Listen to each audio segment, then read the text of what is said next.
నాకు ఒకటే బాధేస్తా ఉంది సార్, ఇకపైన మీకు తిట్టే అవకాశం లేకపోవడం. కానీ ఇక మీద సభలో ఎవరు తిడుతున్నా దాన్ని ఆఫ్ చేసే బాధ్యత మీ చేతిలోనే ఉంది, మీరే మైక్ ఆఫ్ చేయాలి. అంటే మా చిన్నప్పుడు నేను చూసేవాడు, ఒకసారి అల్లరి చేసే అబ్బాయిని క్లాస్ లీడర్ చేసేవాడు చిన్నప్పుడు మా స్కూల్లో. కానీ ఇన్నాళ్ళు ప్రజలు మీ వాడి వేడి పలుకులు, మీ ఘాటైన వాగ్దాటి చూశారు. ఈ రోజు నుంచి రాష్ట్ర ప్రజలు మీ హుందాతనం చూస్తారు.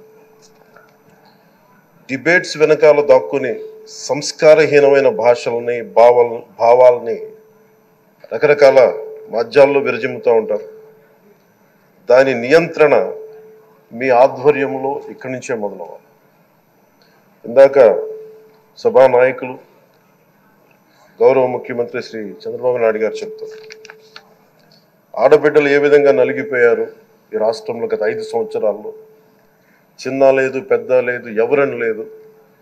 ఎవరన్నా సరే ఒక మాట మాట్లాడితే వాళ్ళు వ్యక్తిగతంగా దూషణ, సోషల్ మీడియాలో వాళ్ళని క్యారెక్టర్ అసాసినేట్ చేయటం, వాళ్ళు పెద్ద నాయకులు కావచ్చు, కార్యకర్తలు కావచ్చు, లేదా వాళ్ళకి ఎదురు తిరిగి ఒక ఒపీనియన్ చెప్పి ఎవరైనా సగటు మనిషి కూడా కావచ్చు, అది ఇక్కడతో ఈ రోజు నుంచి ఆగిపోవాలి అధ్యక్షుడు.